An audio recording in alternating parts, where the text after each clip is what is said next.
You're listening to the Pace Radio Network here at paceradio.net. The views expressed by the individuals during this broadcast are their own opinions, and they may not be the same as those of their group or other organizations they may be involved with. All medical advice during our broadcast is not a medical opinion and should be checked with your medical physician.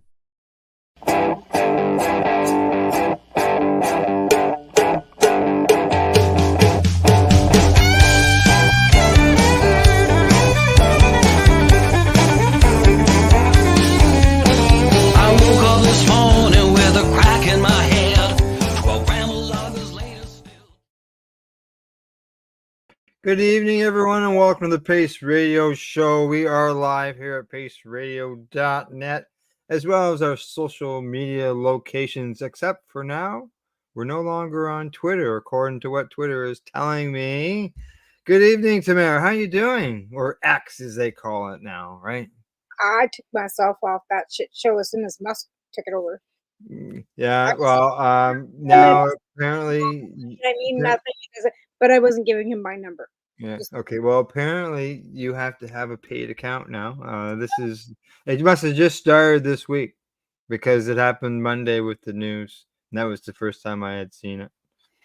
So now it's the second time. So I guess I just will not be clicking that destination anymore because that's 4 broadcasts this week that did not appear on our account. So, like I said, that doesn't hurt my feeling. I know. So other than that, how you doing? Not bad today. Everything's kind of, hot and hotter. Yeah, so just kind of dealing with the heat more than anything. And yeah. But well, I mean, it's plants outside, everything's growing. I wasn't gardening this year, right? I said I'm not doing it. I put thousands into the garden last year. So I threw some seeds and some, dirt outside and threw some water on them. Well, you should see my potatoes. And my potatoes literally came out of the cupboard from Walmart. You know what I mean? Or Safeway or wherever. I didn't spend money on seed potatoes. I had a bunch of potatoes in a bag in the cupboard that were growing eyes. And I thought, whatever. They grow. You should see them. They're huge. With the heat. And then, there's humidity, too, because it's so hot, right? Right. Yeah. Right. Everything's growing great. The cannabis plants, if I could have gotten any seeds to pop, which that didn't happen. For everything else pop up my cannabis seeds. But, yeah, it's hot. But yeah, it's hot. Well, it's warm here now, and as you saw in the news, it's a little wet. That is west of me. I am perfectly dry. There's no problem where I'm living, but wow, right? Yeah. Storm City, lots of water. In Calgary a few years back too in High River. I don't know if anybody remembers that, where they had a flash flood too, and the river just went over, and all of Calgary and High River were that's when everybody's RCMP could go in and blah blah blah. But yeah, that happens flash flood like that when the sewer systems can't take it. But to be fair, none of our cities, big ones, have had any real infrastructure money put into them for probably 3 or 4 decades. Yeah, and the population, right? And you got people moving into all these places, and population's growing. Yet you've still got the same old pipes that you've had into the ground for 30 years. They can't take the infrastructure being added to either. There's so many variables, but at the end of the day, yeah, that's what there's it is. A lot of water to move. I could get into it, but that's got nothing to do with cannabis. So no, absolutely not. Absolutely not. But that's okay. I'm going to be on a political show on Saturday night. It's called Beaver Politics, and it's on TikTok. And I'll be live on Beaver Politics on Saturday night. Oh, okay. Yeah, I never heard of that. That'd be interesting, I guess. Politics. Yeah, not cannabis. But actually, tonight, cannabis activism that they've invited me on because they want to know the ins and outs about how that relates to politics. Oh, yeah. Tonight we have a guest, somebody who's a business owner and educator. They're also, like yourselves, did some podcasting or doing podcasting as well. So I look forward to that conversation. Absolutely. So I'm excited to bring Dawn in because she's from the States too, which is different than from what we experience up here. And because each state there's got different laws when it comes to cannabis, whether it's legal, illegal, just State, like, decriminalized. 2 legal states tied by side, but you can't still take it across the border. Yeah, that's yeah. We'll talk to Dawn about that because I'm sure she'll probably agree that Yeah. it's getting old. It's getting tiring. Like, just come on, just do it, will you? Right. So let's find out more from her. So as I said, it's time to welcome our guest, someone who's working hard to improve the lives of many with cannabis education, much more. We'd like to welcome Dawn Morris of Higher Education to the Pace Radio Show. Good day, Dawn. How you doing? Thank you so much for having me. I appreciate this opportunity so much. So much for coming on. We appreciate having some U.S. side information. Yeah, we're kind of a shit show here, but Well, We didn't know. it makes this an international broadcast, right? Let's put it this way: I watch Al Jazeera a lot, and it's worldwide right now. It's on everything. It's just all U.S. Yeah, it's unfortunate. It's unfortunate. So, Virginia, I'm sure nice weather down there, especially right now in the summertime. But It's hot. probably it's hot, eh? Oh my God, it's so hot. Just like Tamara, like she's roasting too out there. 30 degrees Celsius, which is about 80 degrees Fahrenheit, 82 degrees Fahrenheit. We're looking at like 100 degrees right now, Fahrenheit, and then we have humidity added to it. So yeah, we're pretty miserable. Oh. Degrees Fahrenheit in my living room because I've got a portable air conditioner that tells me what the room temperature is. So it's degrees Fahrenheit in my living room, and it's hotter outside. So oh my gosh. Yeah, Okay. Yeah, then you get it too. Unfortunately, we use those odd numbers, those Celsius numbers. Yeah, I wish I knew what they were, but I have to be honest. Well, American education system. And when I went to school, I was taught the imperial system, like what you're running under, right? Yeah. And I was taught both. We were taught to convert it and go back. Yeah. I was like going to school. It was so fucking confusing that I still don't know what I'm doing. Right. There, and it makes it even worse. Right? Yes, exactly. All right, so we've established that you're from Virginia. And we're going to get into more about Virginia and cannabis and the things. But before we do that, why don't we find out a little bit about you as far as Dawn, how you got involved in cannabis. Maybe you got a funny or a very interesting or whatever type of first experience you might want to share with us, or sure, anything along that line. Yeah.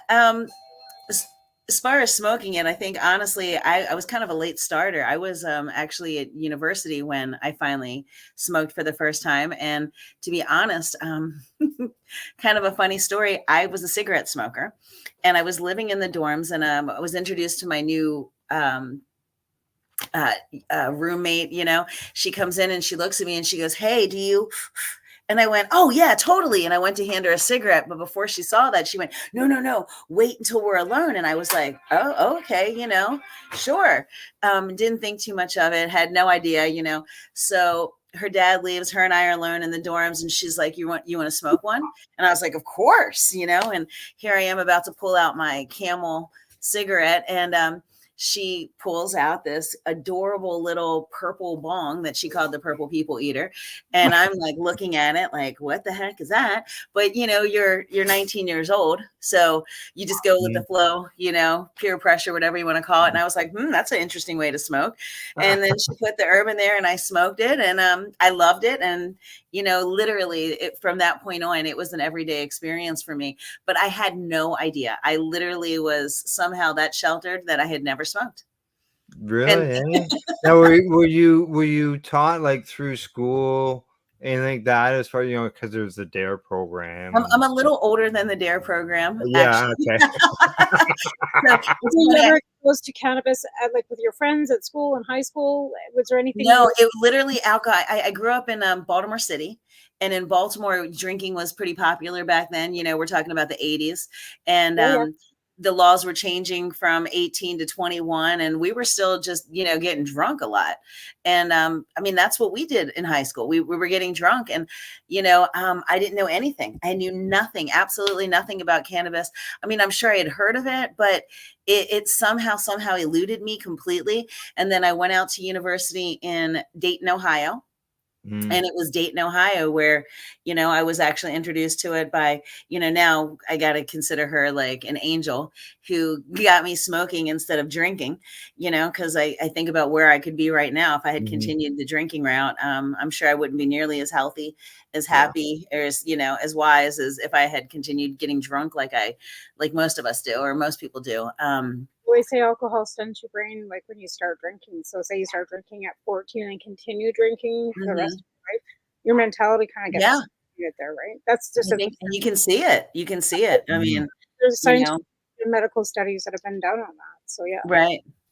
Absolutely. I mean, and you look at, I run into people and I talk to people that I knew when I was back in high school, and all the girls that continued drinking as opposed to me who quit and started smoking, every one of them is on some sort of pharmaceuticals. They're on antidepressants, they're on high blood pressure medicine, cholesterol medicine, you name it. They have a plethora of drugs that they are, have in their purse, carrying around with them, that they allegedly need every day. And I feel like cannabis has allowed me to be free from all of that. Nice, eh? Exactly. Right? Absolutely, yeah. So you're not a patient in any ways. Like as you said, you weren't part of the DARE program. So that could get you to a point where you could still be a patient. yeah. If you're not sleep or anything, you're a patient. Yeah, exactly. I definitely I'm very hyper. I don't sit still. You'll probably notice as we're having this interview that I'm going to wiggle a lot. I'm always moving. And I believe that cannabis has allowed me to actually focus over the years. I think people didn't talk about ADHD. We didn't talk about that when we were kids. And I think it's one of those things where at this point in my life, you just find a way to deal with it. You have too much energy, you're antsy, you're this, you're that. And it turns out that I was introduced to cannabis as a fun recreational thing, but I definitely think it has benefited me over the years, even being a better mother. You get frustrated with something and, all of a sudden just a little bit of cannabis can really change your mood and make you focus on like, none of this is that big of a deal. Let's just calm down, chill out and see it for what it is. Yeah. Absolutely. I feel you on that, because ADHD is something that seems to be prevalently being diagnosed now for women 45 and over. Yeah. Self included. Now, I did take the pharmaceutical route because this wasn't enough.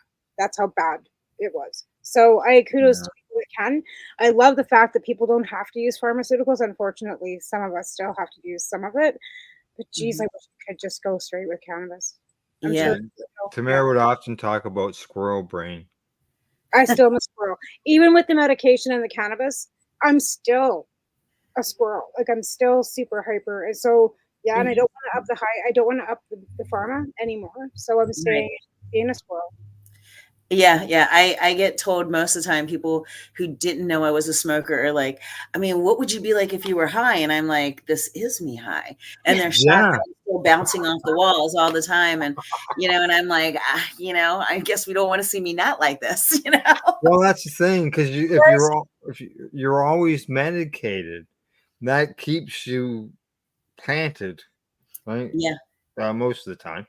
That people don't realize that that you are, as they would think, stoned, but really you're just going on your everyday. Exactly. We don't present the same way as, like, say, a sad stoner. I don't think that there's some people that really show it, right? That they really smoke a joint and they're just like, meh. And there's other people that not at all. Like you're both, all three of us. I couldn't say that you smoke all through the show. You're not sitting there doing the nod and looking like you need a nap, right? No. A little more shut, but that's about it, I think. And I try to get them open, but they just don't seem to stay open anymore. No. I blame the camera angle. There you go. Yeah, that's it. It's the camera angle. Right. But because we use from pretty much the time we get up in the morning till we go to bed at night, we function quite normally. Yeah. With the use of cannabis, right? Absolutely, absolutely. Yeah, and I really feel like, if more people did this, they'd probably find that life is a lot more enjoyable. I mean, honestly, like, there's so many things, aches and pains. I feel like I'm in my 50s at this point, and I am not constantly running out there going, oh, my knee hurts, oh, this, my sciatic. I feel like, having a certain level of cannabis in my system probably just allows me to be just more comfortable in general. Yeah. Yeah.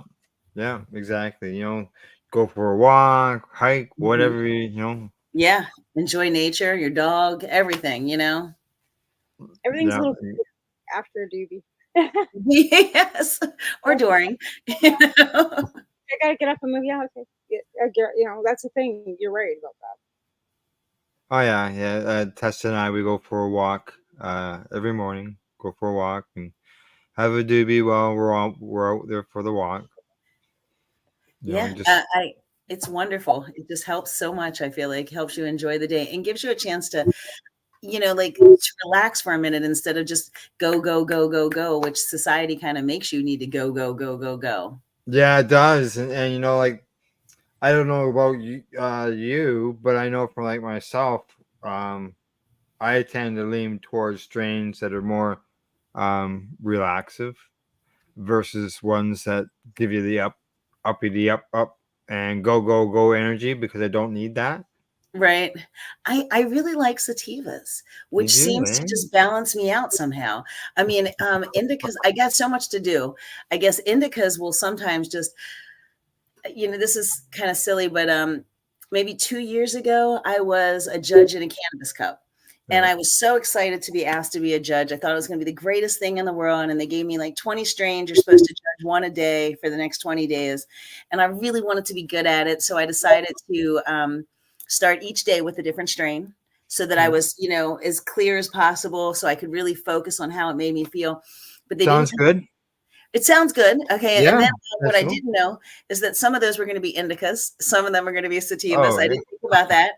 So I started my morning and here I am hitting some of these amazing indicas.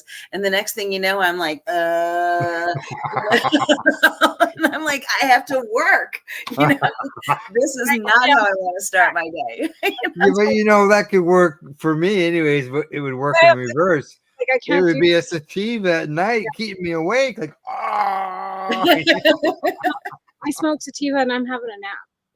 Yeah. I smoke indica. Really? Oh, I can't smoke sativas at all. If I smoke sativa at all, I'm napping. Like if I want to sleep, I buy sativa like pre-rolls for bed. Not kidding. Wow. Like I start the Really? day with a heavy kush and I smoke I've got a vape, right? Which is a general admission. This one is a huckleberry and it's an indica, right? Like 30%, whatever. And I puff this all day at work. And then but no, if I smoke sativa, I'm sleeping. Wow. Yeah, I feel like it helps me Wow. focus. Honestly, I love sativas because it focuses me on what I need to do. Because you said it. I am a business owner, so I'm almost always at work. If I'm not physically at one of my retail locations, I'm doing something for it. I'm always working, and but I get scatterbrained or squirrel brained, like you said, and I'm like, oh my god, take a hit of this and then focus. What are we doing right now? Yeah. Yeah, yeah, exactly. So even though may not be diagnosed with that like an ADHD, I know it's something where we realize that when we look back that we are people who Yeah. have had that issue, and Right. we have found cannabis Just benefits us. diagnosis doesn't mean you necessarily have to take the pharmaceutical. Yeah, Right. Well, and living in the States, if you want to be diagnosed with it, you're probably going to have to visit, a doctor, 3 specialists, and God knows how many doctor visits to get there. And remember, it's all out of pocket because we don't have, not necessarily have health care. Yeah, up here it doesn't take that much, and it absolutely cost me not one dime. Right. Right. Yeah. Like I'm on, like for myself, I'm on just one medication that I'm on. It's $5,500 every dose. Like if Wow. I had to pay for that, Yeah. Yeah. yeah, oh yeah, Crazy. you would Crazy. have buried me many years ago. Yeah. I mean, it's insane. It's insane. My father just recently passed away. He was my best friend, and Yes. he had so many pills because he had kidney failure and whatnot, and he ended up deep in the pharmaceutical, um, pharmaceutical companies' pockets. And I think we had like 16 pills plus dialysis. And you look at it and you're like, holy crap, this Yeah. person, just to keep him alive, was millions of dollars a Yeah. year. And thank goodness for he was a veteran, so thank goodness he was completely covered and he Right. was Good. taken care of. But honestly, for so many Yeah. people, what are you going to do? What do Yeah. you? And we're not socialists up here. Like, I think a lot of people think that because we have all these beautiful services and whatever, that we're all a bunch of we're not, right? But it's so nice to be able to have these public services that everybody, for equality, and it really is something that everybody should have access to. Yeah, it's I mean, here everything is about profit, and the same people who own our big pharmaceutical companies own our food. Oh, we know. Food businesses. We know. I mean, so they're making us sick so that we then are dependent on them. And that's the part that kills me, because I'm like, there should be a law or something. And I hate to say I want more laws, because that's really not who I am. But there should be, I mean, there's fundamentally something wrong with the fact that the same people who give us the solution to our poor health are causing our poor health by feeding us, these GMOs and these processed food garbage crap. I mean, between regulation and law. And that's Yeah. different in yours, is that we have regulations, and that's how we got cannabis legal in Canada, is because we asked for safe access. We wanted it to be safe. Mold, seeds, and all these things, because patients are fighting for their medicine. So at the end of the day, it became a public health and safety issue for our government. And what they've done now is made it so that it's manufactured, which we weren't all like, this wasn't something that we were all on board for. But at the end of the day, it's made it so that people do have access, and it's legal, and people aren't going to jail, and they're getting tested cannabis. That over the 5 years, 6 years now that we've been having legal cannabis, the product has gotten better. It's become more affordable. And in my mind, I think that all drugs should be done the exact same way. And then it's age appropriate, 19 and over, 21 and over, whatever age the province has it at. And it's all done by a registered distributor. Like, you have to have a license, you have to have background checks to own these stores. So I really think that it's regulation is what you need, and there are not a lot of them. But even with our food, like, it just sometimes you need to have that to keep people safe. Right. Absolutely. We are facing the whole rescheduling of cannabis in our states. In the States, I don't know if you've heard about that, but currently it's Schedule 1, which allegedly means there's absolutely no medical value. And that basically at this point it's the highest penalty to get caught with it, this and that, the other. But that's on a federal level, and most states are not following suit with that. But right now we're looking at rescheduling it to a Schedule 3, which would mean it has some medicinal benefits. The bad part of that is suddenly then everyone has to go to a doctor to get cannabis. And in this, which, that actually, keeps access your way, you're not giving people the access. And then I'm not sure how it works, in Canada, but it also means that it has to be dispensed by a pharmacist. And our pharmacists are not, they have no idea, I mean, they weren't trained this way. They know nothing about it. So it's actually kind of a backwards thing. This is, I believe at the end of this month, that right now there is a period where you can contact the DEA if you're an American, and you can let them know what you think about this situation. And, we personally have been encouraging people to let the DEA know we're not looking for rescheduling. We're looking for descheduling. Correct. Exactly. And that's regulation. Like, our system, is basically that's why medical patients feel they were left behind. But at the end of the day, it was about safe access for everyone. Right? Whether you want to be medical or recreational, it was about safe access.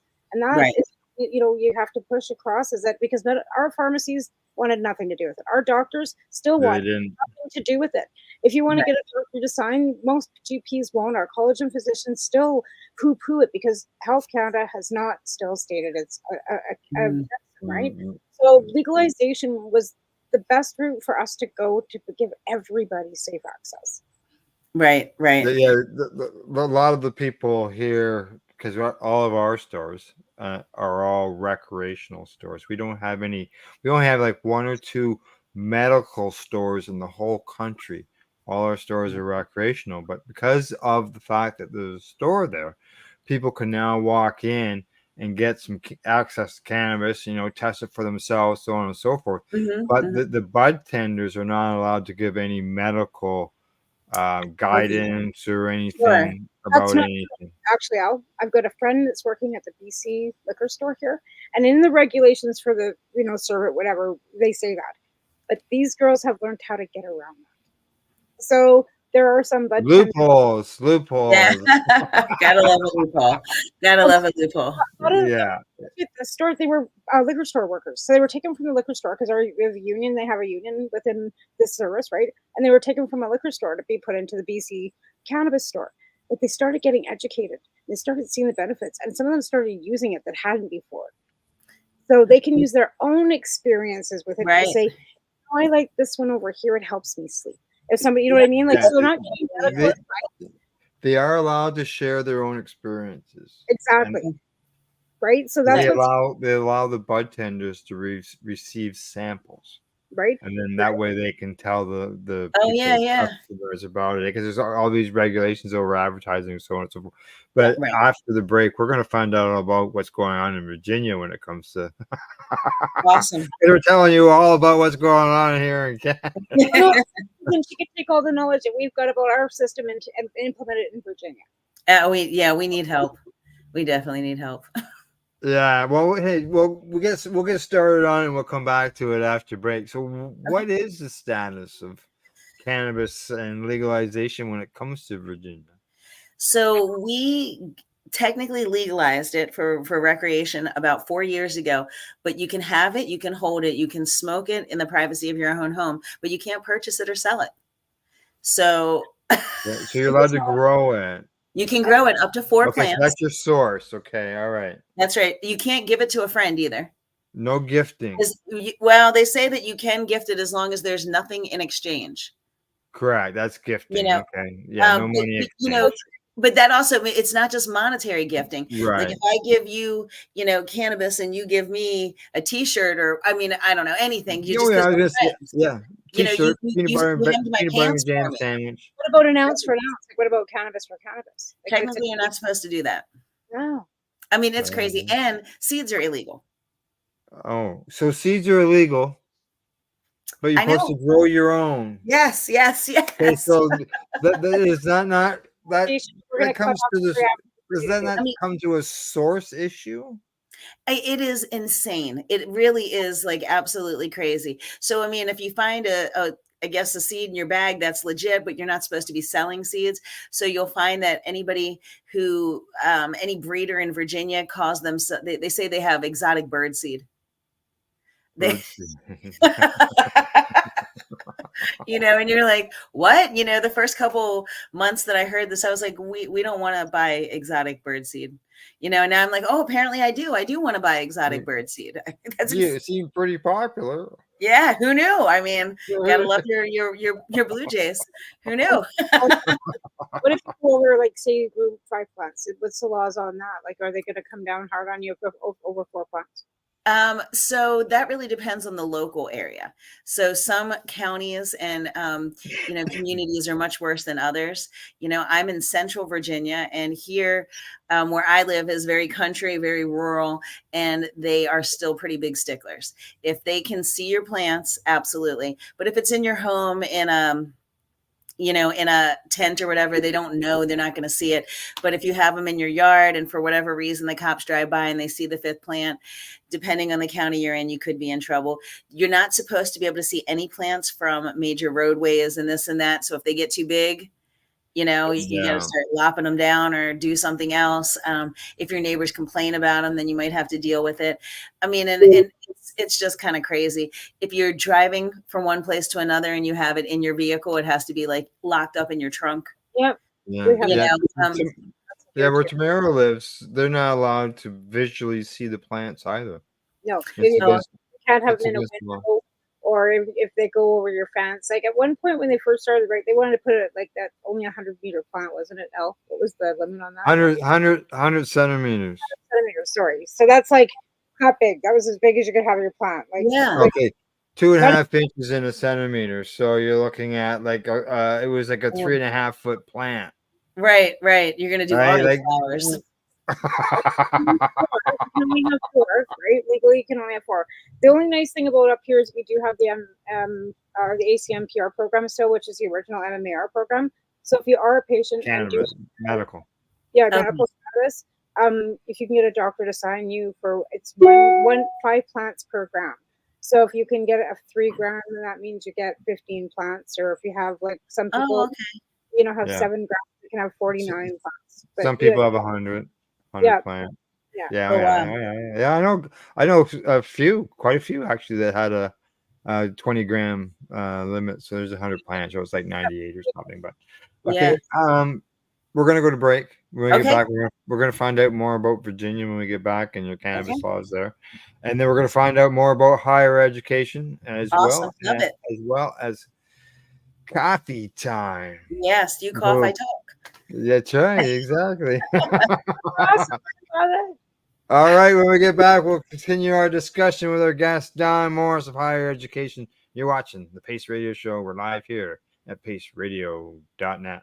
You're listening to the Pace Radio Network here at paceradio.net. Legacy 420 have an awesome array of cannabis-infused beverages, from pop to Nature's Nectar's teas, all in amazing flavors. What a selection. We even have a delicious mango-infused juice, and let me tell you, it's delicious. Everything is infused in-house, so we buy our syrup from, the same place where everybody else buys their syrup for their pop, and the infusion is done in the lab. It's all canned here, labeled here, produced 100% on Tyndonega. We have 2 lines of drinks. One's called our Nature's Nectar. That was our original line that we came out with. And then we also have a line under the Red E brand. We have them in 10 milligrams, 30 milligram, and 60 milligram cans. What a great selection for a get-together with friends or after a long day. Remember, if you want to wet your whistle with on-site lab-tested products, come see your trusted partner. Legacy 420 out on your road.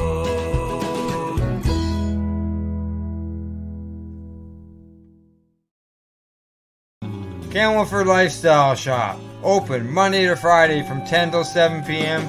or by chance. Check out our flags, our t-shirts, plus our hats, and look of that supply of rolling papers, plus much more. We've got bongs and your favorite herbal vaporizers. Look at all the incense we have, as well as for those who collect knives, check out these knives in our collection. And while you're here, stop in to see Shay at the piercing room, where you can get poked by Shay. Daily deals, check them out. Campbellford Lifestyle Shop, 17 Bridge Street West, Campbellford, Ontario. Limestone City Hydroponics is Kingston, Ontario's hydroponics shop. Take your growing to the next level and create the optimal environment with a tent kit, or maximize your yield with an ebb and flow flood table kit. Either way, Limestone City Hydroponics has more sizes and options to fit your needs. Are you looking for the power of the sun that adapts to your budget? Then look no further, as they have professional grow lighting. They have indoor grow systems that are easy and cost effective, with many options to fit your living space and lifestyle. Cultivate your growing potential. We have everything you need to succeed. And if you can't make it to the store, they offer local delivery to the greater Kingston area. Remember, when you're looking for experts to help you grow, then look no further than the locally owned Limestone City Hydroponics, 105 Sunderland Drive in Kingston, Ontario. Call them at 613-548-0420.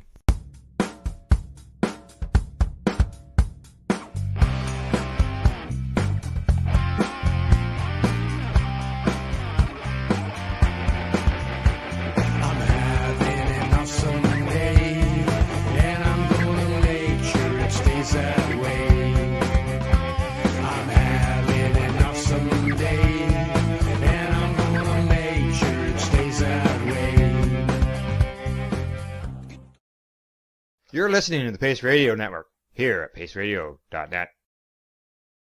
Hey, welcome back. You're watching the Pace Radio Show, and we are live. And we are talking to Dawn Morris of Higher Education. She's located in Virginia. And before the break, we were talking about Dawn and cannabis, how she got started. And it all turns into medical use as we get older. Yeah.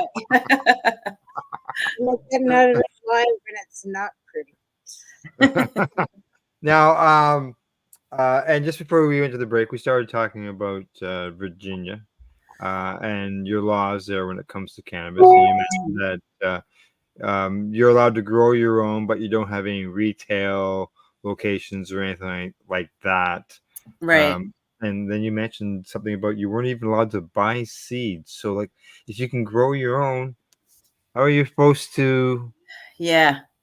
Yeah, I mean, people are, mailing them into the state, but there's not retailers that are technically selling them. And we have some loopholes. We all got to love a good loophole. Under the Farm Bill, the Federal Farm Bill of 2018, the feds unintentionally made THCA legal, which THCA is the non-active, activated. Version of THC, and basically they made that legal in the whole country, and some of the states have not quite figured out what that means, whatever. So currently, you can purchase THCA as long as it's labeled properly, this and that, but of course, it has a very short shelf life before it starts becoming THC9. And so it's really just an issue of whether or not the local authorities in a particular community notice it or check you, test you, that kind of thing. And again, that's where it all depends on, who's paying who, because some of the local communities have, I mean, we're still having massive drug busts here in Virginia. Just last month in June, there was a legacy market, one of the, pop-ups, whatever you want to call it, that got busted. They claimed there was $3 million worth of product. Now, I know better, just that's a lot to be able to say that was there. But, they artificially inflate things to try to get more charges on people. There's still like here, there's still like $1,000 for a half pound, basically, is what they're going at. So a pound is $2,000, and it's nowhere near that on the market. Yeah, right. $1,000 for a plant. Wasn't it $1,000 per plant or something else when they took down a bust? They'd like make it so it was ridiculous amounts and inflated. It's so overinflated. They like break it down as if, some sort of like eighth pricing for some crazy amount, instead of realizing that no one's doing this. And they weigh the eggs, they weigh the seeds. Exactly. It's been crazy. And, this year so we have a General Assembly as our legislative branch here in Virginia, and they were coming close to come up with a recreational sales in Virginia. People got very excited, and it kind of passed our General Assembly and then got vetoed by our governor. But on the surface it looked good, but let me tell you that he was backdooring a whole lot of new felonies and other criminal charges. So you're a red state, aren't you? I'm sorry? You're a red state? Well, we're purple right now. We're kind of Youngkin, isn't he your Youngkin is our governor. Governor? And he's definitely anti-cannabis. We follow along. Oh yeah, we're doing better than a lot of people in our state. But we don't have much choice because I even know that the in the House, the Republicans put in a block on the rescheduling of your cannabis to schedule. Oh wow, yeah. Yeah, it was in the news the other day. It's crazy. So continue with Virginia. Sure. So they put a bill forward through the General Assembly. People got excited because everyone's like, oh, we're finally going to have some retail sales in the state. But they didn't look at the fact that Virginia was about to ask for the highest application fees of any state in the union. Like there is no other state that was asking for application fees as high as this. So they were deliberately keeping people out. They were also going to give the medicinal dispensaries first opportunity to sell before anybody else. And all of our medicinal dispensaries in Virginia are from out of state. So they're giving away the whole market of cannabis to other states.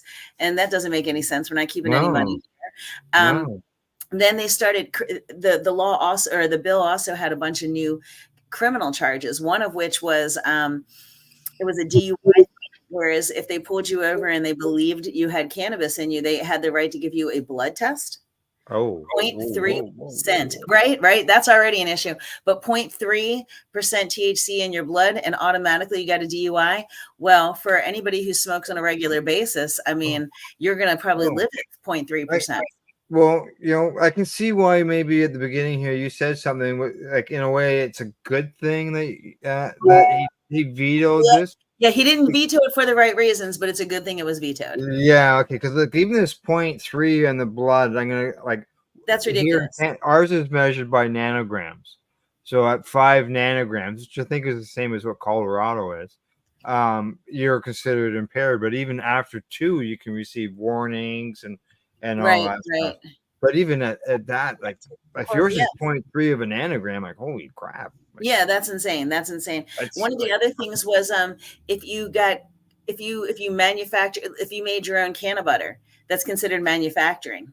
That was a criminal charge. Now, what kind of shit is that? Because a lot of people are done smoking. There's a point at which your lungs hurt, you might have asthma.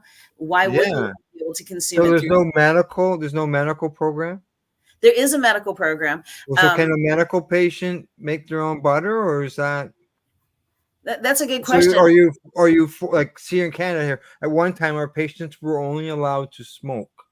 Right. It sounds like that's what your law might be. I think that is how. I mean, you're not allowed to change it from one thing to another. So you can buy an edible from the medicinal dispensary if you have your doctor's prescription, but you are not allowed to convert it yourself. If you are a grower at home, you're not allowed. I mean, and right now that didn't pass. But if but it would have, if we had gotten our recreational dispensaries, then that's what it would have happened. Is there any fight going on in order to get a law that's in place that is reasonable and not? There is, and we have a coalition called the Virginia Hemp Coalition, has been really trying very hard. But I think at this point in more recent months, they've actually started pushing more to help with hemp as opposed to cannabis because they're finding, we have a fight in the state for both. I mean, you can't, I mean, they're trying to take away hemp as well. And there's so many wonderful things about the whole plant. I mean, I love the medicinal benefits. I love being able to smoke it and eat it and all that. But there's also, I mean, hempcrete and building your homes out of it and the benefits of that. And, we're just trying to. Your clothing. Like you say, all those 50,000 other uses for it other than just smoking. Right. I mean, and we're finding out we got nanoplastics in everything. Everywhere you turn, plastics are breaking down. They're inside of our bodies. If we had been wearing hemp clothing instead of polyester, we wouldn't be in this position. Yeah. Like you're so right. I think that's the thing. Like you up here, it's regulated the same as cannabis. Our farmers can only produce so much too. And I just think that's such an atrocity because it can be used for food, for fuel, so many things. Oh, yeah. I mean, it can do so many things. I mean, we could be feeding it to our animals. I mean, I was talking to someone the other day about, the endocannabinoid system. And if we weren't meant to have cannabis in us, we wouldn't have an endocannabinoid system. I mean, we clearly evolved alongside of this plant as human beings. And it obviously is meant to be with us. Whether we smoke it or eat it, we are supposed to exist and coexist with cannabis. And that's been taken away from us. For the last basically almost 100 years now. 100 years. I look at it as 100 years. Yeah. And look at the level of depression and all these diseases that we have. I mean, I don't remember ever hearing about grandmas being depressed like they are now or people being depressed like they are now. Yeah. Or they used it as tinctures and all kinds of things prior to prohibition. Same with autoimmune illnesses. Yeah. You go back, 50, 60 years. We didn't have all these autoimmune issues. Yeah. Then they cut out, the hemp end of things. The animals weren't grazing on it wildly anymore. Exactly. I mean, even if you just let the animals eat it, it's going to get into our system. And I truly believe that we need this. You are what you eat. Yes, exactly. I have Crohn's disease, so I have to watch the diet and the labels on the boxes and things. Right. I'm just a picky eater, so I have to do the same thing. I've got lymphatic colitis, which is an autoimmune colitis, and I've also got rheumatoid arthritis. So, too Deaf squirrel disease. Yeah. Yeah. My father was severely diabetic, and he was staying with me. So I tried to eat more like a diabetic diet so that it wouldn't be uncomfortable for him. And because it's really hard to tell somebody to eat a certain way as you're eating something else. So I've tried to cut out things like, a whole lot of processed breads and starches and stuff. And it's amazing because when you eat healthier, you can truly tell the difference in the way you feel. Raw hearts are so good for you because of the omegas, and they give you energy, and they actually help with your blood sugars and all kinds of things. Yeah. So just eating a teaspoon or a tablespoon of raw hemp seed a day is Absolutely. Yeah, absolutely. Okay. All right. Now, as far as Virginia, okay, so I just want to wrap up there. So there's that and things. You mentioned some medical stores, so there is some medical law there. Patients can walk into a dispensary and get cannabis. Yeah. They set up my opinion, a monopoly here. When they made it legal for medicinal, they allowed 5 different dispensaries to come into the state of Virginia, but only 5. 4 of them actually showed up. They're all from out of state, and they broke our state up into regions. So there's 5 regions, and each one of these dispensaries paid, something like $175,000 a year for a license so that they can have 6 dispensaries in that region. And then that's it.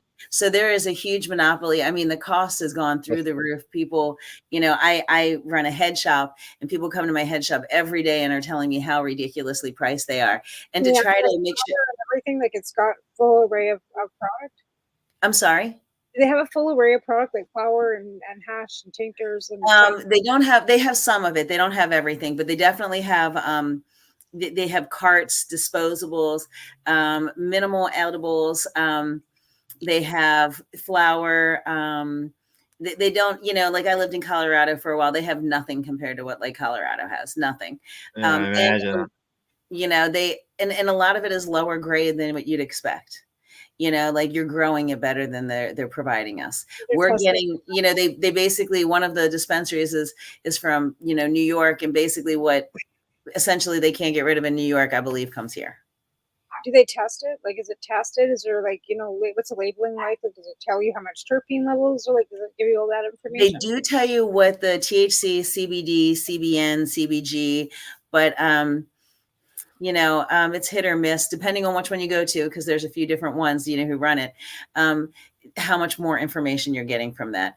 And, now a couple of local universities and community colleges have set up cannabis education classes where they're, trying to help people understand like how important the terpenes are, how, what ones help with what, but it's still, we're literally at the founding beginning of this. We are so far behind even most of our own country. Wow. Well, it takes time, and that's why there's places like yourself, your business, as you mentioned, you're a business owner. You're in your business by the looks of the glass that is around you.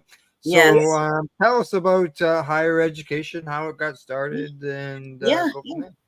So higher education is, we call it a contemporary smoke shop. If you can smoke out of it, we probably carry it, and I have been doing this since the 90s. Since 1998, I opened my first head shop. And, honestly, so, back in the day, you used to get your glass on tour, Jerry Garcia, the Grateful Dead. And that's typically what happened is you would be on tour, you'd find a glass blower, you'd buy yourself some new piece, and then you held on to it for dear life, because where else were you going to get a nice piece again?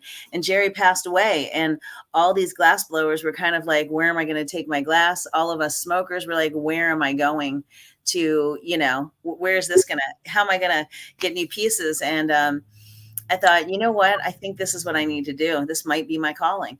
So I opened one. I was actually studying to be a college professor at the time. And so play on words, it That's a became trick higher switch. education.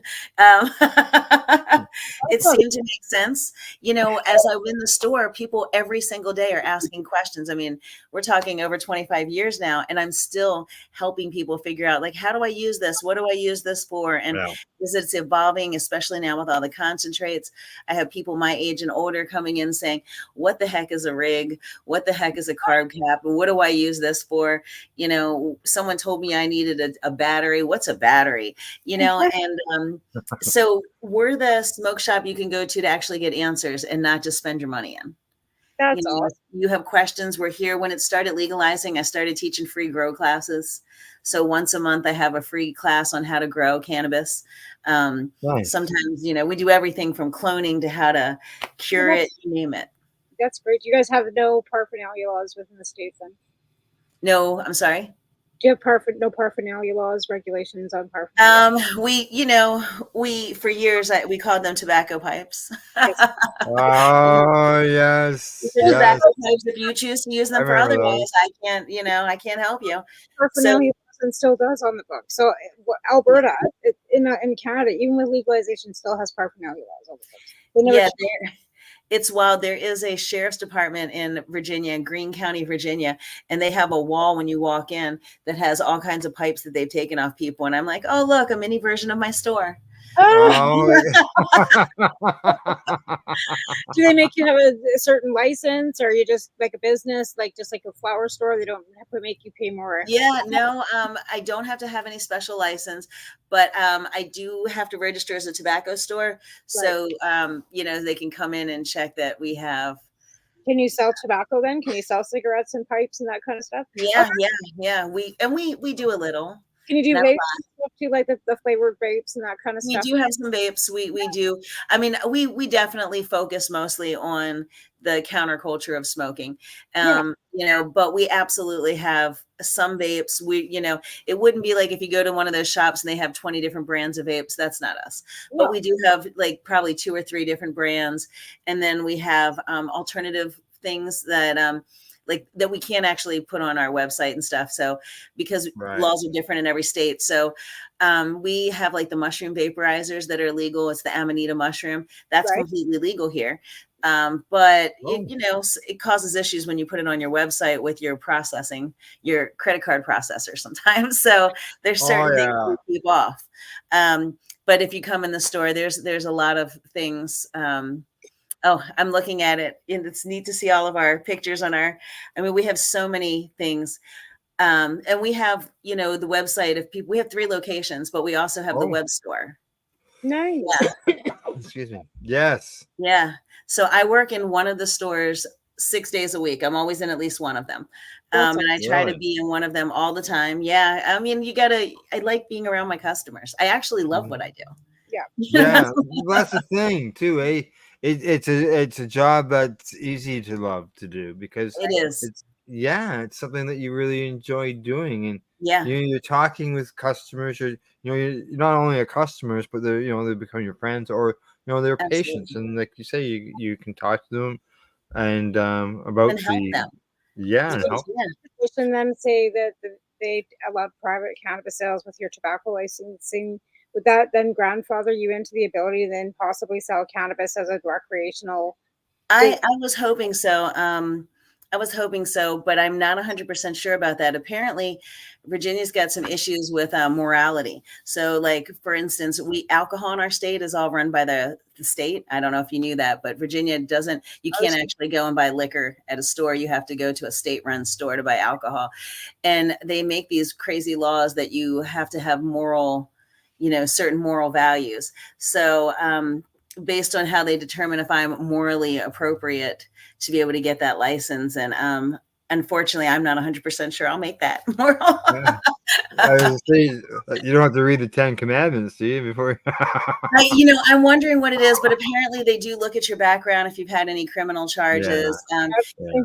you Well, know, that's the same here. Yeah, and it's it's like a interesting because security check and right. Well, and yeah. it's weird because, right now as we're getting to that place, they're actually trying the people like me who are obviously going to be the ones who try to go for it. They're the ones we're being watched to make sure that they can get us with some criminal charge immediately prior to legalization to kind of keep us out of it. And I'm watching that happen, with some of my associates where I'm like, all of a sudden overnight, you find there's a lot more, scrutiny than there used to be on what we're doing. So I'm pretty sure that there is definitely that's what the state is doing. I mean, like I mentioned, a couple of these quote unquote pop-ups where the police have come in, they arrest everybody.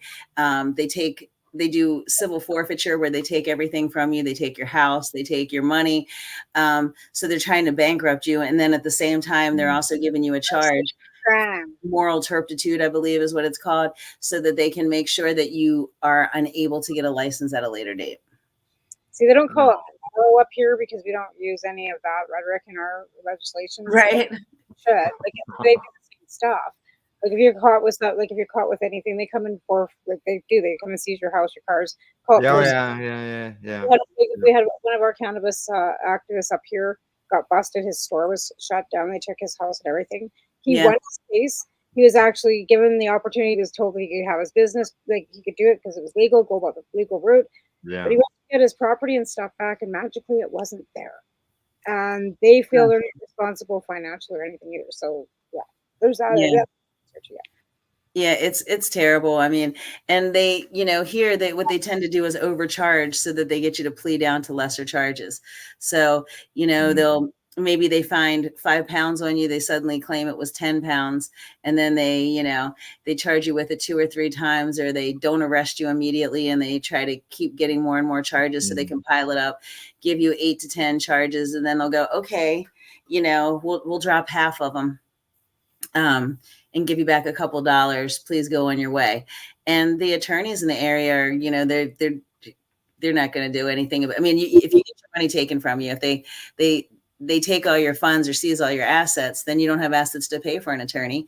And, the attorneys aren't, they're not happy to be some pro bono situations at this point. So, it's definitely a system set up against legalization, set up against this. Wow. I just find that so hard, like unbelievable. It's a shitty situation. It absolutely is. My intention definitely was to be one of the first dispensaries in Virginia. That's always been my hope. Yeah. Our newest location is an old bank. So we have cool. So so we have the vault and everything to keep everything safe. And we have the tube so you can send it out, you drive through. Oh man, this is going to be great. We're going to have the drive through. You said you had 3 locations. Are they all in Richmond? One's in Richmond, one's in Charlottesville, and one is in Troy, which is halfway between those 2 cities. Nice. And how far are they apart from each other? A total of an hour from one. Yeah, so Charlottesville to Richmond's roughly an hour, and then the other one's dead center in the middle of it. So it's nice and local kind of a thing. And then we have a mobile store, so we can go to festivals with it. And it's a big old trailer that open it up and it literally looks like a mini version of one of my stores. Nice. So with local blowers and glass blowers and that type of thing, like, where do you access all your beautiful glass? So definitely local glass blowers, but I lived in Colorado for years. I was in Fort Collins, Colorado, back in the 90s. And when I got started in this industry, and it is a haven of wonderful glass blowers. And I have been loyal to a lot of them as well. And then Eugene, Oregon, I have some friends who live in Eugene, Oregon, and they help us with a lot of our glass. And Asheville, North Carolina is another haven of glass blowers. There's quite a few big studios there now where a bunch of the glass blowers all work together in one place, like as a team, as opposed to trying to everybody have their own studio like we used to in Colorado. So we get glass a little bit from everywhere. I'd love to say it was all local, but then it would be kind of, honestly, at some point, it just becomes all the same, So there's something nice about having the difference in what Colorado glass looks like, Oregon glass looks like, and North Carolina and Virginia. Different artists and the whole bit. Yeah, exactly. But It's a lot of fun. It's very Yeah. neat. So is there any specific glass blower who is really is, I guess, popular, that's a standout? So honestly, one of my favorite glass blowers is a gentleman named Nick Awada, and he is in Fort Collins, Colorado. He has been making my personal pipes for probably 30 years now.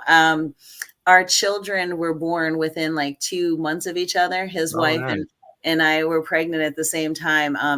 I was already running a smoke shop. I was already, running a head shop, higher education. And he started showing up with glass. And I was like, oh my God, this man has got skills beyond skills.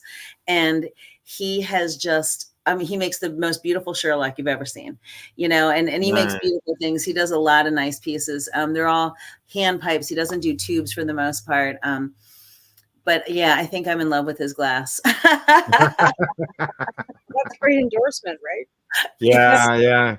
That's a real talent. That's a real talent.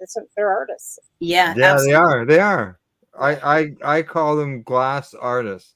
We're talking about, as we go to break, okay, since we're talking about glass, I just happen to have handy here a short video of some glass blowing that was held at the Treating Yourself Expo back in, I believe, 2012, and this was held in a federal government building.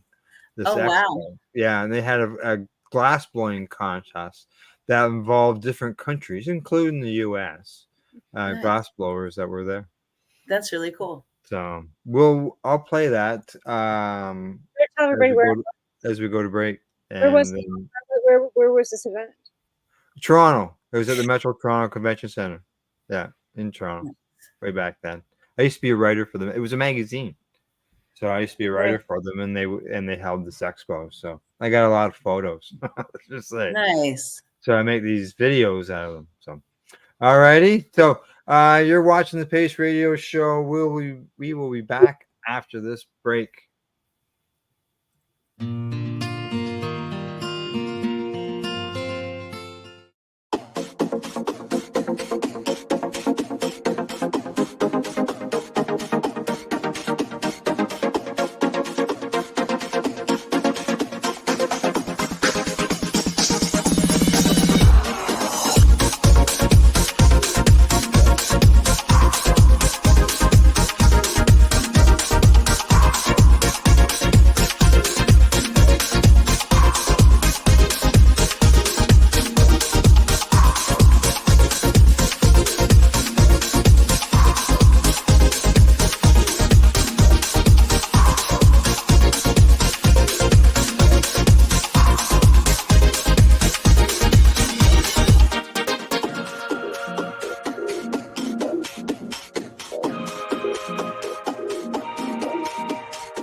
We are people advocating cannabis education here at paceradio.net. Limestone City Hydroponics is Kingston, Ontario's hydroponics shop.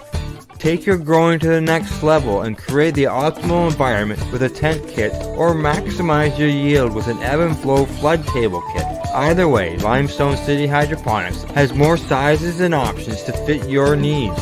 Are you looking for the power of the sun that adapts to your budget? Then look no further, as they have professional grow lighting. They have indoor grow systems that are easy and cost effective, with many options to fit your living space and lifestyle. Cultivate your growing potential. We have everything you need to succeed. And if you can't make it to the store, they offer local delivery to the greater Kingston area.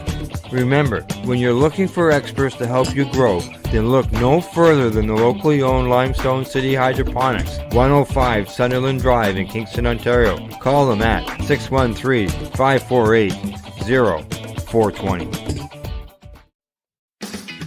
Enjoy the buzz of legalization with Campbellford Lifestyle Shop. From lights to plant nutrients, books, consumption accessories, and more, we've got all your basics to grow or consume cannabis. Visit our info center or take a look at our piercing services and body jewelry, now available in-store through Campbellford Lifestyle Shop, 17 Bridge Street West, Campbellford. Are you looking to get your medical cannabis grow license? Limestone City Hydroponics can help patients through the process of obtaining their license to grow medical cannabis. What's that? You don't have a doctor. If you meet the medical criteria, Limestone City Hydroponics has a nurse practitioner who can assess and provide medical cannabis prescriptions. What are you waiting for? Contact Limestone City Hydroponics at limestonecityhydroponics.ca or call them at 613-548-0420. PACE Radio is the People Advocating Cannabis Education Radio Network. Legacy 420 have an awesome array of cannabis-infused beverages, from pop to Nature's Nectar's teas, all in amazing flavors. What a selection! We even have a delicious mango-infused juice, and let me tell you, it's delicious. Everything is infused in-house, so we buy our syrup from the same place where everybody else buys their syrup for their pop, and the infusion is done in the lab. It's all canned here, labeled here, produced 100% on Tynaniga. We have two lines of drinks. One's called our Nature's Nectar. That was our original line that we came out with. And then we also have a line under the Ready brand. We have them in 10 milligrams, 30 milligram, and 60 milligram cans. What a great selection for a get-together with friends or after a long day. Remember, if you want to wet your whistle with on-site lab-tested products, come see your trusted partner. Legacy 420 out on your road.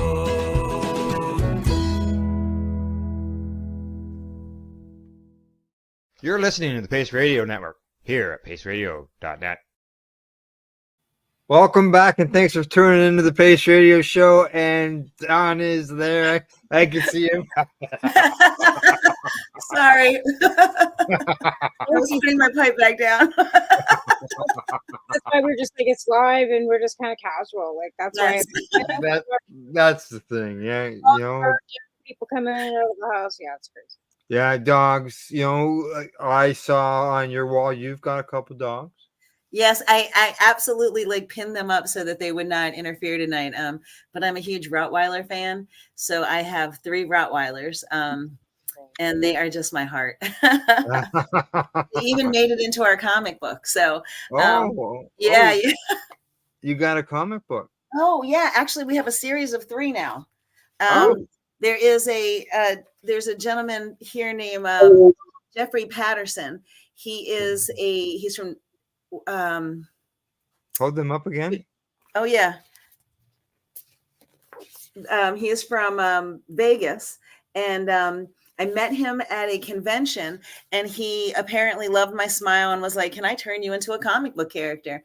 And my partner and I were like, I was kind of like, I don't know. And of course, apparently this is every man's fantasy, is to become a comic book hero. Who knew, right? Who knew? So the next thing I know, he's turning us into a comic book character. And this was the first one he made a couple of years ago. And it's got 3 sections. The first section is us in our store, just being normal, Dawn and Seth, that's my partner's name. And then the middle section is us as superheroes. I am the Packed Piper, and he is Aqualung. And then the last section, we are educators. And in that section, I'm Dr. D, and he is the Professor. So every episode has a little bit of, cannabis education in it. And then it's a whole lot of fun too. And then he's made one every year since. So this was number 2. There, that's us as our superhero selves. And then this one here is us as our, I guess maybe over here you see it better. So so are these available anywhere? Yeah, I'll even, afterwards I'll get your address and I'll send you guys a copy if you like. Oh, yeah. I was going to ask, can you so people can get them at the store then? Yeah, absolutely. You can get them at the store. You can get them online. And and actually they're sold in other head shops too. Jeffrey sells these to other smoke shops out in Colorado and California.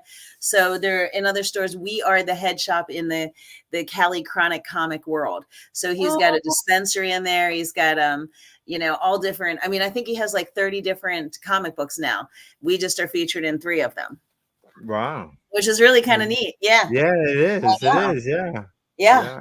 And he made me look so good in that one, right? I'm like, damn, he did it right. I just think that anything that, education, like bottom line for Yeah. cannabis, like Yeah. everything, why we keep doing what we do, right? Is we've been doing this for Yeah. like 2 years.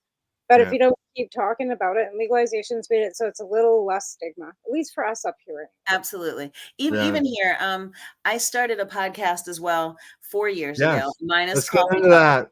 I Okay. just looked at the time. Let's get into that. It's Yeah. that time. That's right. Coffee Talk. And I was sponsored by a radio station. A local radio station lets me do it. So I use their studio for it, which is great. And I have had, a bunch of breeders. I've had a lot of activists, a lot of patients over the last 4 years come on. And it's been wonderful just hearing their stories. It's amazing because I don't really think I knew until 4 years ago when I started doing this really how medicinally beneficial it was.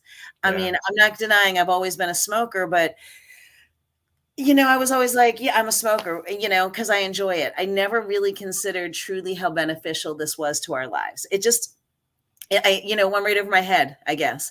I always had access to it. I always enjoyed it. It was always a part of my life, but never once did I really think, cannabis is going to save me or cannabis is going to save someone. And then doing the podcast, it's fantastic. I mean, I think our podcast is every Monday at 4:20 is when, and it's on SoundCloud and it's on our website as well, or our Facebook page. Audio or video? It's audio. Okay. It's just audio. But we're Higher Education VA on all social media, VA for Virginia. And, every Monday we put it up at 4:20 and, like the guy had traumatic brain, a traumatic brain injury. They didn't expect him to do anything. They gave him 16 pills. He's not supposed to have a job again. He's supposed to just essentially exist. And he went back to smoking cannabis. Now he's off of all of his pills. He works a 40-hour work week. He enjoys his life. He has a young daughter. He has a beautiful wife. I mean, it's amazing. It's undeniable what cannabis can do. Oh, when you can share and talk to patients and share their stories. Yeah. It's how you educate other people. And some of them are really, really powerful. Like, you're not going to tell me like a 2-year-old whose seizures are greatly reduced is something that the kid's just doing on his own. Right. Absolutely. Absolutely. Absolutely. And live for another 10 years. Or, yeah. Like, we've got friends that, the daughter was sent home to die with a stent in her head. And she lived for another 7 years after that. Yeah. Well, look at Haley. She was 15, she was sent home to die, and now she's 31. Yeah. And going out where she couldn't even see like even rain on a tin roof would send her into a seizure. Now she's going out and watching fireworks and getting on trams. Wow. Yeah. To that THCA, but not ripped down. It's all in the sprout. Microgreens. Oh yeah. I mean, Linda Biggs. There's a lady named Linda Biggs in Maryland. I think she was in a car accident. She was an artist and she couldn't even use her hands enough to draw anymore. And, we talked and she said, someone said to her, why don't you try cannabis suppositories? And she went, I mean, I don't know. I never smoked a day in my life. And now she does cannabis suppositories. And she can actually function.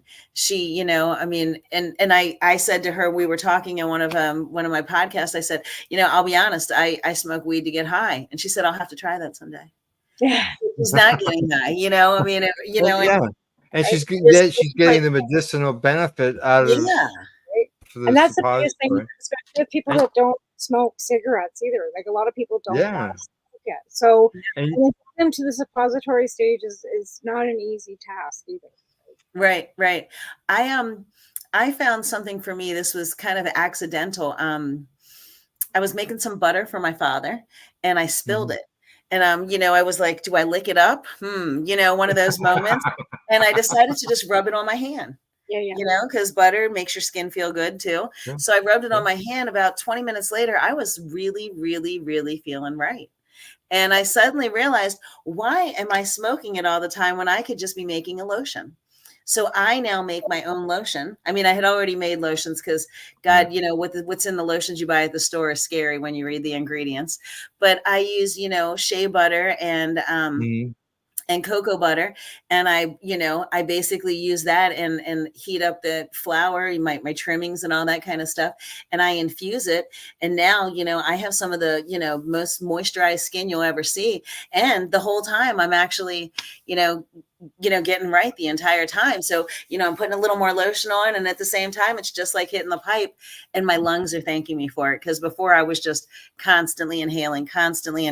And I was catching myself really a lot of phlegm, and the Mullen wasn't doing enough to actually keep the phlegm out of my throat. And I was like, I got to do something else.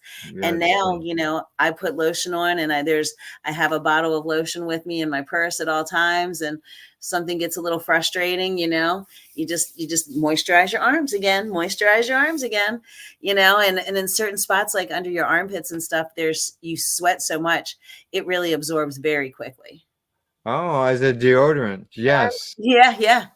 Yes. It's fantastic. Yeah, I've made some lotions and creams and things like that in the past, and sometimes you just get so much stuff. Like it's like, holy crap, what am I gonna do with it all? Yeah, exactly. Well, with the podcast, Coffee Talk, right? Coffee Talk. So how long is it? You said 4:20 on Mondays. You really? Yep, it's roughly an hour long, which and there's 2 breaks just like yours. So basically we keep it to be about 55 minutes to an hour. Right. You can listen to it on SoundCloud, or you can find it on our Facebook and Instagram at Higher Education VA. And every week is different. Like I said, sometimes we actually talk to the breeders or growers, a lot of patients, a lot of advocates. Now, I know I've talked to you about that. Is it just you, or do you have a co-host like Tamara? I do. Seth, my partner, he the naked guy. He wears clothes. Hey, Seth, sorry, buddy. We've already seen you naked, Seth. Yeah, are literally like thousands and thousands of miles apart, and still do this once a week, so we can Oh yeah. Seth and I see each other every day. Yeah. He has become my partner in everything. Awesome. Yeah, and then we have another lady. Her name is Ashley, and she is the technology person for it. Since we're using the radio station's equipment and everything, she knows how to record everything because we are just not those people. And initially the radio station came to me and said, hey, it's legalizing in Virginia. You really need to do this. Will you do this? And you have a foul mouth, so let's do it as a podcast so that when you cuss, we don't get in trouble. You don't have a foul mouth. I don't think I've heard you say one foul word. I've been really trying not to. You're doing real good.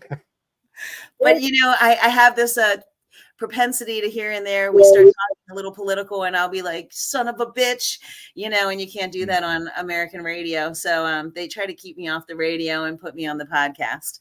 It's funny. You can't do it on Canadian radio either, but you can do it on Canadian TV. Isn't that the weirdest thing? I mean, yeah. When I watched TV very little, but I watched TV one day and heard them cussing and saying all kinds of stuff. And I caught myself being shocked by it, even though it comes out of my mouth regularly. Right. And I was like, when did that happen? That's how you know you're getting old. Yeah, unfortunately. Talking about getting older, I've got like 3 more days until I get older. Happy early birthday. Well, thank you very much. What's the big age this year, Al? I'll be 63. Nice. So he's not over the hill yet. I'm not to the retirement age. What is retirement age? Retirement age here is 65 presently. 65. Yeah. That's how he says presently. You notice I said that, eh? I know they're talking about changing it here as well. They're talking about changing retirement age to make it higher. So I think like 70. 67. 70 there? Wow. I think they're talking about 70. Yeah, they're well. See, our previous government moved it to 67, and then our present government moved it back down to 65. And we're more than likely gonna. We have a chance. There's a chance that we could end up with the former government in again, and I could see that going back to 67. See, Tamara's falling out of the picture. She said, "I can't believe he said that." I just keep thinking I gotta find a place in Mexico quick. I hear Belize is beautiful. I heard that too. Yeah, and actually, we have a friend that lives. My husband can fly back and forth for work, so it's got to be somewhere where there's got to be an airport. So Belize has got an airport. Yeah, but it's got to be like one that doesn't have 60 flights and stops in the States, because you can't stop in the States. Yeah, you can't stop in the States. Well, I know of a fella, Canadian cannabis advocate for very many years. He now lives in Belize. Well, maybe that's where we should all retire to together. Nice little community of, canna community. We would, but we can't. But I'm not staying in Canada. I'm not even kidding. I cannot do it. He wants to rip up our constitution. We won't go there. Just go. Yeah. Okay. What else? Okay. As far as coffee talk, I'm trying to think. Is there I don't think you've mentioned where people can tune into that. Oh yeah, they can SoundCloud. Right, yeah, you did. SoundCloud. Okay, right. Mm-hmm. Okay. Can you turn into your local radio station here? That's what I was looking for. Yeah. Yeah, no, they can't listen to it on the radio because we cuss too much and stuff. And apparently, and you can't even really talk about cannabis too much on the radio here. Yeah, that's what I was wondering about. On what you get to, we have commercials on the radio station that, they have been over the years, that has been one of those things we got to watch what we say. So, you get to be very clever in about how you call what you are. We're a gift shop, we're the alternative gift shop, that kind of thing. And it's been like that. Shop. Yeah, well, yeah, exactly. And we emphasize things like tie dyes, and then, hint, hint, Bajas and tie dyes and tapestries and incense. And, obviously, if if the store has all those things, they probably have a pipe or two. Right. Yeah. But you're not required to put a tobacco sticker on it. Tobacco use only. No, not anymore. Oh, good. No. We did used to have that. And in fact, for a little while, we used to have hoses coming out of them. We couldn't have the down stem because that actually, suggested that it was for cannabis. So, like the tube like this, you couldn't have this down stem because that actually constitutes a water pipe or a bong. We used to have to make people say water pipe if they came to the store and it said bong. We'd have to say, no, that's wrong. It ain't a bong. Like that here. Yeah, I'm sorry. We only sell tobacco pipes here. Everything for legal smoking blends. Now, what about the banking end? Do you our sponsors? As you see, we have businesses that sponsor us. Absolutely. I know one, for example, one of them. You can't just they can't just get an Interact machine. They have to use like a Square or some other system. Right. Yeah, that is an issue. When I first started doing this, so I've been a smoke shop for so long that we used to take checks. Checks. What are those? Nobody even knows how to write one out now. That's showing you've been around for a while. Exactly. And we got our first credit card machine. They didn't even think anything of it. And then years later, we were opening another store and I was like, hey, and they're like, we looked at your website and we saw what you carry and we don't want to, we believe what you're doing is illegal. And it was one of those things where we had to find the right processing company. And then also to be honest, I got them to put it in writing that they weren't going to process me because of what I did was an illegal business. And then I threatened them because that's actually, at that point, what you're saying is illegal about me. Your defamation of my character by saying I'm doing something illegal. And I literally had a credit card processing company tell me they weren't gonna let us process because I was, doing illegal things in my business. And I said, can I get that in writing? And they said, yes. That's how Oh, stupid they were. Well, That was a long time ago. They put it in writing, and I was like, excellent. Now you're getting it back in writing because you have now in writing defamed me. And yeah. that's a problem. And then all of a sudden they were willing to process for me. It was Oh, amazing how that worked. amazing Um, how that stores works. in the legal market have access to banking in Canada because we can use. I can use my credit card. I can use my bank card. mhm. I can use, and they have Moneris, the same machine that I have at my store. One store has a TD bank machine at it. So Oh, really? Wow, yep, TD bank, because like a even our commercial licensed producers that are licensed by the federal government, Right. even they have trouble dealing with getting with banks. Yeah, yeah.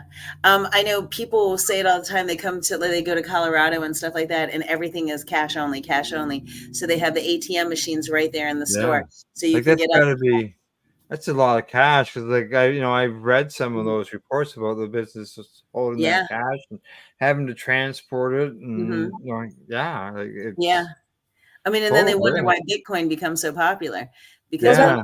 that's how the Well, see, conspirators, if your federal government would get their butts into gear and get one of those banking laws passed, which right? one? The Safe Banking Act got so old and passed so many times it became the Safer Banking Act. But here's the thing, like again, people, conspiracy theories about digital cash and all this stuff. Well, they're forcing people to use digital cash Yeah. because of the whole cannabis system and whatever, right? But again, I say to customers, it's not that we want because we care, we do cash, right? It's got nothing to do with that. It's got everything to do with not wanting to get robbed, right? So you say as a cannabis, retailer, and you've got all this cash in a safe, you're a sitting duck for a crime, right? Yeah. Like, Oh yeah. that's put forward to the government too. Like, do you know what you're doing? You're putting me at risk, my Yeah. life at risk by doing this. Like, Oh yeah, that's It's yeah. true. It's Well, true. see, the um reclassification. If it got down to the number 3, Schedule 3, there was something to do with a 280E tax break, which would allow businesses to Hmm. claim deductions as a Yeah. tax deduction. Absolutely. Absolutely. And that makes a lot of people happy because they think this is great. But I think that it's going to lead to a lot more regulation. I mean, also under Yeah. Schedule 3, one of the things is in this country is that in order for something to be medicinal, you have to be able to use the substance over and over and get the same effect. Well, cannabis is not going to give you the same effect every time. So how are they going to actually make this work out for us? Because it's not Tylenol with codeine. Every time you take Wow. Tylenol with codeine, it is going to have that same basic effect. But cannabis is not, so are we going to have to, I think that there's a whole lot of problems with this. They're opening a can of worms that I don't think they're ready for. But I think that's pretty typical of government in general. Yeah.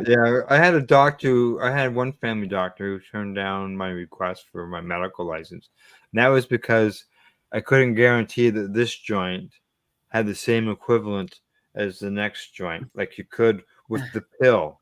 This Right, pill would be equivalent to the next pill, so right, on and right. so forth. and that's And what's that been was holding them back for all these years is the dosing process, right? Yeah. Because yeah. plant can produce 17 million different, whatever from one plant. It can't patent any one of those buds because it can be different from the top to the bottom. Never Yeah. mind, next plant from the same strain. It's a difficult process, so they've got to look at it differently, like more like agriculture, Absolutely. right? Agreed. And we could, all three of us could be growing the same exact plant and still get Yeah. different results out of the same exact set of seeds or the same clone for that matter. I could have a female share that genetics with 3 different people. Now we know it's exactly the same genetics, but depending on the nutrients we're giving it, the light cycle we're doing, and just the way we take care of it, we're going to have different levels of THC in those plants. Environment. And people have a hard time understanding that. And you're not going to get it that perfect. That's why anytime you see a seed company that says, oh, this is 29% THC in this seed or whatever, I'm leery of it because you don't know, that's you're trying to fool somebody. Yeah. You don't know. That might be, if it said something like, under ideal circumstances, a master gardener will get. I always compare it to buying a new car. They're gonna put the best gas mileage on the sticker, right? That you're gonna Yep. get for it. Good point. And that's the same as far as I'm concerned when it came to cannabis plants. Yeah. They've been breeding these for a while, and they're going to give the best, Too, the like best yes, results. breeding and genetics, As long as the lab isn't messing with any then you numbers. have to have That's been consistency. enough problems. Some of these labs don't even put out consistent test results, right? Like that's what we found out from one of our past guests, where they do a bunch of testing. They bring stuff in that's been previously tested from a different lab and get totally different results, right? And but there was, the packaging for this legal market that was tested by this lab, and it wasn't anything what the label said. And this is from the legal market as well, right? So again, consistency. Yeah. And and the age of the plant, this is one of the things too, is like, I don't really think cannabis is as stable as pharmaceutical drugs, as much as I hate saying that. But, I grow some cannabis, I cure it, everything's perfect. And then you don't store it properly. And suddenly it's not what you had, Yeah. It's important. Storage is super important. Yeah. There's no It's doubt one of the about things that. I hate seeing stores have big jars of any kind of flower, and they're opening it up for every customer to let them smell it, and they're opening up for people touching it, and I'm like, oh my God. Yeah. It's no good. No, it's not good. It's not good. Yeah, I mean, I don't want you touching my food like that, and I'm not going to put it in my mouth, and I can't possibly clean my cannabis, so I don't want you touching it. Nose in the jar, and then somebody else's nose in the jar. Yes, I know. Oh, what fell out of their nose? Exactly. That's Ohio. Yes. You let me put my hand in there for you. Instead of cannabis, we got boogerbis. I'm not going to that store. Mine comes packaged. But that's the thing up here too. Like our it's got to be like no advertising. Everything's black. Well, they change the colors now. No logos. Like, it's got to be like not appealing to children. Yeah, like see it's black. A big warning sticker. Big warning thing.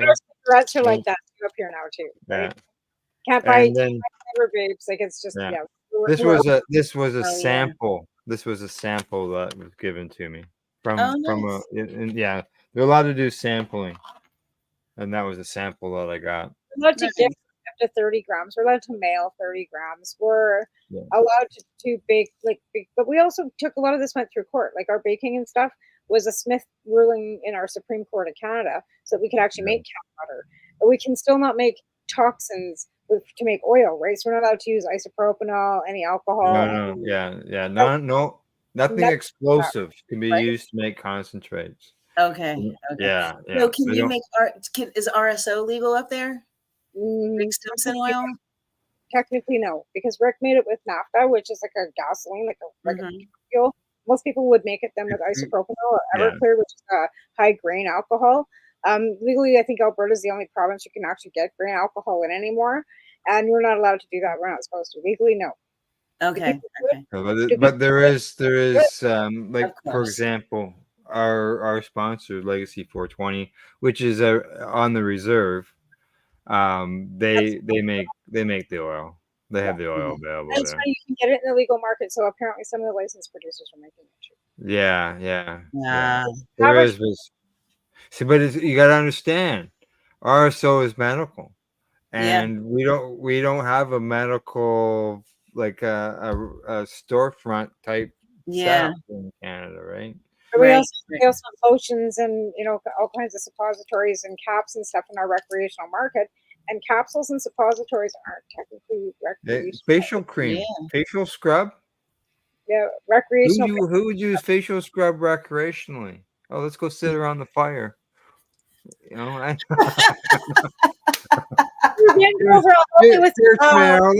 me rub this on your cheek. Or like I said, over the fire, and I'll help you with your suppository. Yeah, the suppository thing. I'm like, I know. But they're available in the recreational stores. For menopause and stuff, and that goes in the other end of right? Oh, it's all just like no, like it's all that recreational. All right, Dawn, is there anything that you would like to mention before we get to the shout out? Oh, Did we skip anything that you'd like to no, bring no. up? If anybody would love to hear I'd love to have more listeners. If anyone's interested in, please listen to us at Coffee Talk on SoundCloud. New episode every Monday at 4:20, and we have a YouTube channel, Higher Education VA. And we just started doing a silly little TV show. It's kind of hysterical. It's, of course, called Higher Education because we are not original at all. And it's basically kind of highlights, it was meant to be initially I guess it was going to be a reality TV show, but we decided to make it over the top ridiculous. So it's basically, life, the life of Dawn at a higher education shop. And we just do goofy ass shit. Like in the most recent episode that's coming out soon, we're going to meet Satan because the store that we're at is called the Crossroads. And, Satan lives at the Crossroads. So he's going to come to visit me at my store. But it's a lot of fun if you spark one up and watch one of the shows. I think people would enjoy it. I think it's a lot of fun. And all right, so you said watch. So so you can watch that one. You can watch that one. Yeah. Okay, all right, because the other one you said is an audio, right? Yeah. The Coffee Talk is just an audio. The show is called Higher Education, and it's on Higher Education VA YouTube. Okay, and how long is that normally? That one's only like 15 minutes. Yeah. And I think there's 7 days. So it's 7 days in the life of higher education. We'll see where it goes from there. See where it goes. Yeah. Right. Good stuff. It's a lot of fun. It can be educational and fun at the same time. There's nothing wrong with that whatsoever. Yep. Absolutely. Absolutely. Okay. Shout out time. Person, place, thing, website. If you got 4 or 5, go ahead. Okay. I'm Higher Education, smokeshop.com. If you need any pipes, you need anything that we can deliver it to your house. We're happy to mail things out to people. Coffee Talk, obviously my podcast.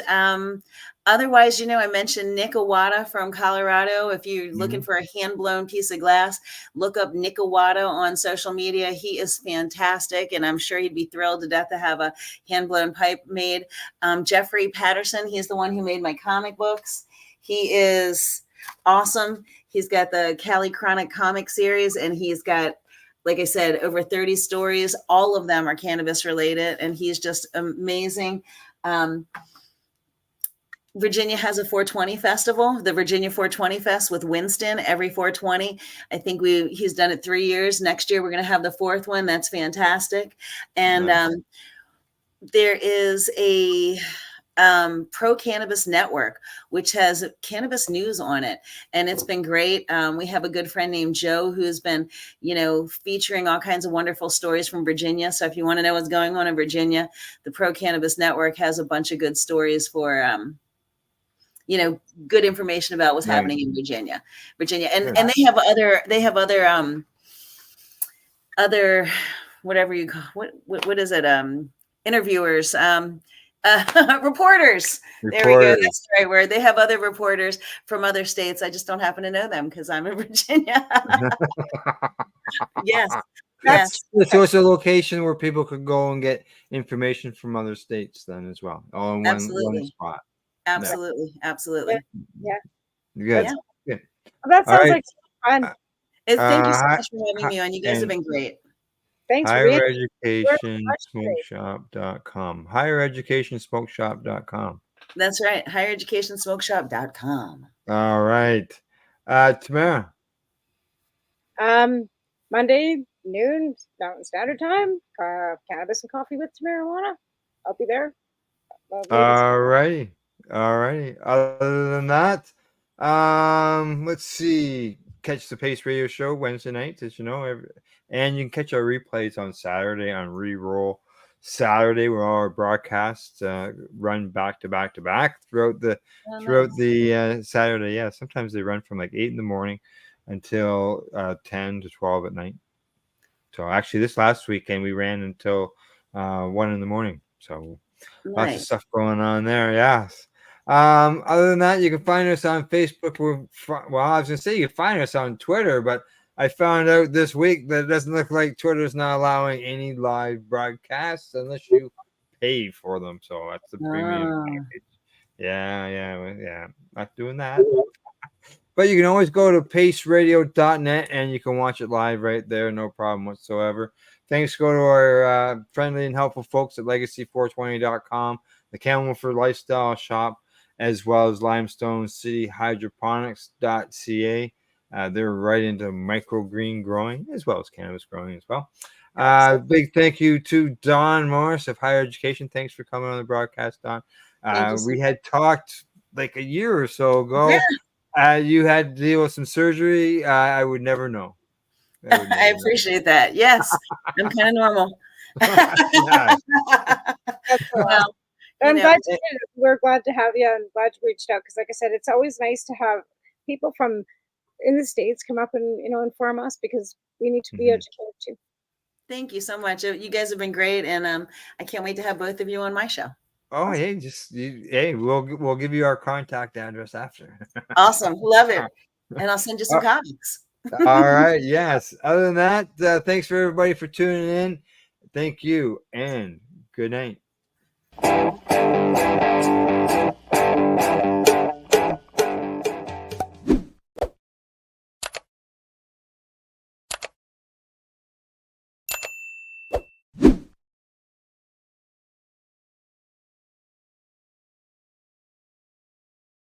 Let's share PACE everywhere. That way it can help create peace.